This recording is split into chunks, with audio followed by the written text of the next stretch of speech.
Vamos a trabajar con el concepto de sucesiones y las sucesiones son una idea bastante sencilla, pero tienen varios aspectos que vamos a estudiar. Cuando nosotros hablamos de una sucesión, hablamos de un conjunto de números arreglados de cierta manera, como por ejemplo yo podría decirles 1, 2, 4, 8, 16, 32, 64, etcétera.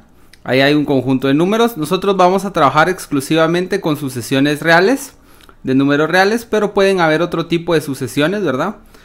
Otro tipo de conjuntos de números arreglados en un cierto orden. También vamos a trabajar con algunas que son racionales.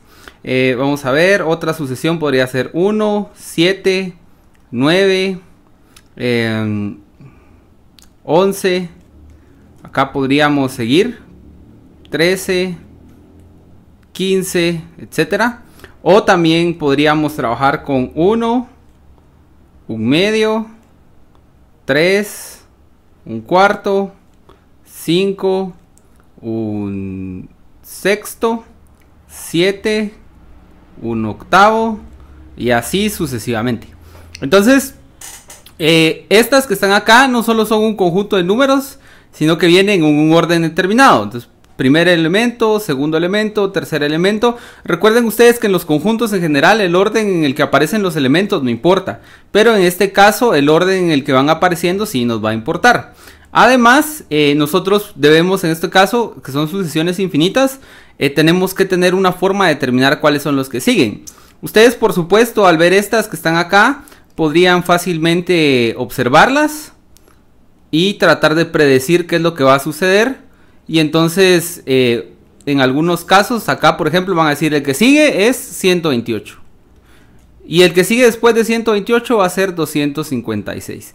Y entonces pueden saber cuáles son los elementos que siguen a partir de algunos que están acá. Y aquí también me pueden decir el que sigue es 17. Después va a seguir 19. En el tercer caso me van a decir, bueno, acá lo que seguiría sería 9. Y de ahí un décimo, etcétera. Entonces tenemos que tener una forma de poder determinar estos elementos que son los siguientes en el caso de las sucesiones infinitas. Entonces lo que hacemos en estos casos es definir una sucesión, y esa es nuestra definición. Vamos a definir definición. Una sucesión es una función que tiene por dominio los números naturales y que me devuelve, bueno, en este caso van a ser reales, pero en general me devuelve elementos de un conjunto X. Esta va a ser una función. O también podría ser una función que tome desde 0, 1, 2 como dominio y me devuelva elementos de X. Usualmente la escribimos de la siguiente forma. Ponemos X sub n. O entre llaves también algunos utilizan X sub n así. Acá el X sub n en general va a ser igual al F evaluado en el enésimo término. O sea, esto que está acá me va a dar la regla de asignación que me asigna a cada un número n el elemento que le corresponde del conjunto X. Por ejemplo, en este que está acá, este primero que está acá, vamos a ver, acá, la regla de asignación, si nosotros utilizamos los números naturales como los definimos en clase, que es empezando desde 1, entonces tendríamos 1, 2, 3, 4, este es mi dominio, 5, 6, 7, etcétera. Entonces este hacia acá, la sucesión le asignaría al 1 el 1, al 2 el 2, al 3 el 4, al 4 al 8, el 5 al 6, el 6 al 32, al 7 le asignaría 64. Y entonces un poco de meditación acá, que la pueden hacer, deberían de ponerle pausa a esto y meditarlo un poco. Les diría que entonces acá la sucesión podemos escribirla como X sub n es igual a 2 elevado a la n más n menos 1. Así. Y entonces al tener podemos ver que entonces el octavo elemento, que le pondría yo X sub 8, va a ser 2 elevado a la 8 menos 1. Eso es 2 a la 7. Y 2 a la 7 es 128, si mis cálculos no me fallan. Veamos, 2 a la 1 es 2, 2 a la 2 es 4, a la 3 es 8, a la 4 es 16, a la 5 es 32, a la 6 es 64, a la 7 es 128. Y entonces acá tenemos una fórmula para este. Entonces vamos a escribir la sucesión, usualmente la vamos a poner entre llaves o paréntesis.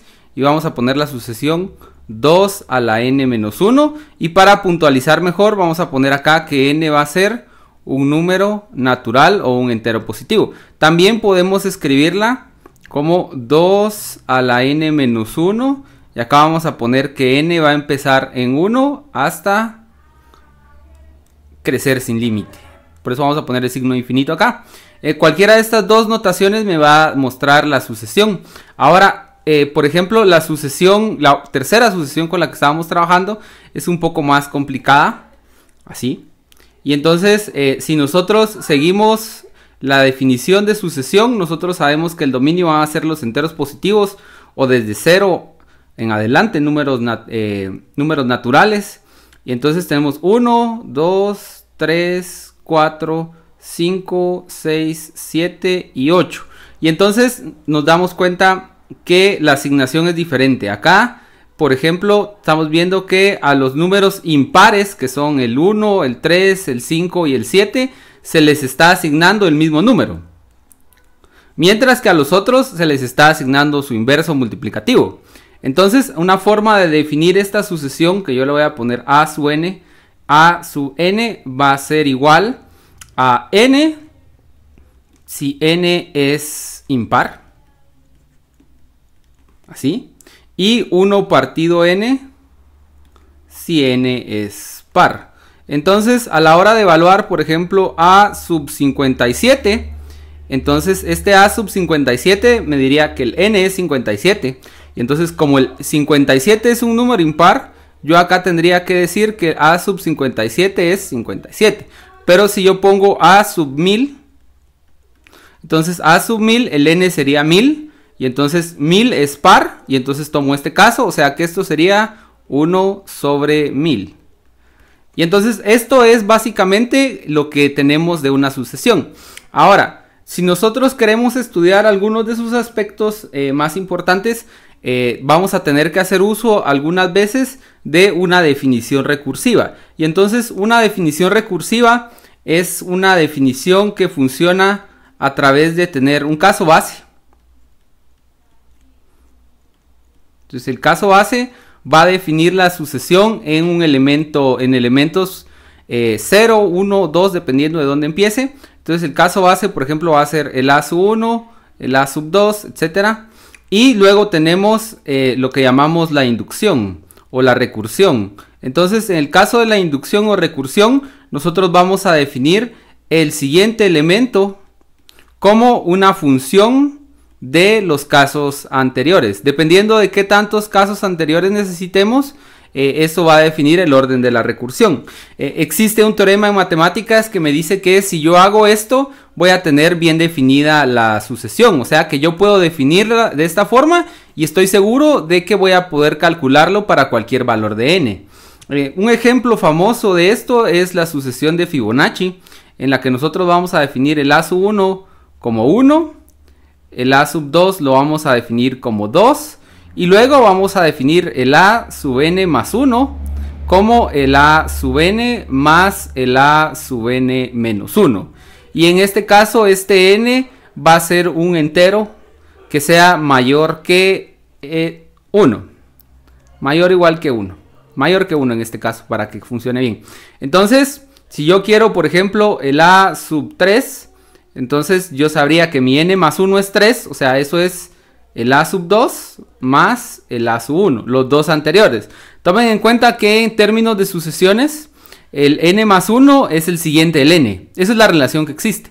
Y el n menos 1 es el anterior a n. Así es como vamos a tener que pensarlo en algunas ocasiones para poder probar algunas cosas. Entonces, en este caso, la sucesión de Fibonacci dice que el siguiente elemento está escrito como la suma de estos dos. del caso n y del caso n más 1. O sea, en este caso, el siguiente de 2, que es 3, el a sub 3, va a estar definido como la suma del a sub 2 y del a sub 1. Ahora, esto sería 1, 2 más 1. O sea que este sería 3. Ahora, el a sub 4, este sería definido como el a sub 3 más el a sub 2. Y entonces el a sub 3 ya tenemos que es 3 y el a sub 2 sabemos que es 2. O sea que este va a ser 5. Si quisiéramos seguir calculando, por ejemplo, el a sub 5, el a sub 5 sería la suma del a sub 4 y el a sub 3. Entonces sabemos que el a sub 4 es 5 y el a sub 3 es 3. O sea que este sería 8. Y así podemos seguir estudiando esta sucesión. Cuando nosotros ya tenemos definida nuestra sucesión y conocemos algunos de sus elementos, en algunas ocasiones los vamos a graficar. Una forma de graficarlos sería utilizar el plano cartesiano de nuevo y saber que el eje vertical va a ser el eje del contradominio y en este eje va a ser el del dominio de la sucesión, pero solo vamos a tomar en cuenta los valores enteros porque sabemos que nuestra sucesión solo toma valores del dominio enteros. Entonces, por ejemplo, la sucesión de Fibonacci podría ser dibujada como 1, así, luego tenemos 2, luego tenemos 3. Voy a dibujar los palitos así, aunque usualmente la gente solo dibuja los puntos. Yo a veces dibujo con los palitos para poder tener mayor claridad de a qué punto corresponde cada uno. Y el siguiente punto sería 5. Entonces tenemos 1, 2, 3, 4, 5. Acá estaría 5. Y entonces así podemos nosotros identificar o hacer un dibujo de cómo va a ir creciendo la sucesión. El siguiente elemento se sale de mi escala, que es el 8, ¿verdad? Entonces no lo voy a dibujar acá. Pero esta es la idea de cómo podríamos dibujar esta sucesión. Otra idea para dibujar las sucesiones, y esta nos va a ser útil en varias ocasiones, es dibujar la recta real. Y entonces, por ejemplo, acá va a estar el 0. Y entonces nuestro primer punto lo vamos a poner acá. Este es el a sub 1. Luego el siguiente, este es a sub 2. El siguiente, este es a sub 3. Este va a ser a sub 4. Y luego tenemos, acá tenemos 1, 2, 3, 4, 5, 6, 7, 8. Entonces acá tendríamos el a sub 5. El siguiente sería el a sub 6. Y sabemos que a sub 6 va a ser igual a sub 5, que es 5. Más a sub 4, 8, perdón. A sub 5 es 8. Más el a sub 4, que es 5. O sea que esto me va a dar 13. Y entonces acá tenemos 1, 2, 3, 4, 5, 6, 7, 8, 9, 10, 11, 12, 13. Y acá tendríamos el a sub 6. Entonces esta es otra forma en que podemos dibujar la sucesión. Estas dos van a servirnos para poder sacar un poco de información acerca de cómo se va a comportar la sucesión a largo plazo, que es una de las cosas que me va a interesar a mí sobre estas sucesiones.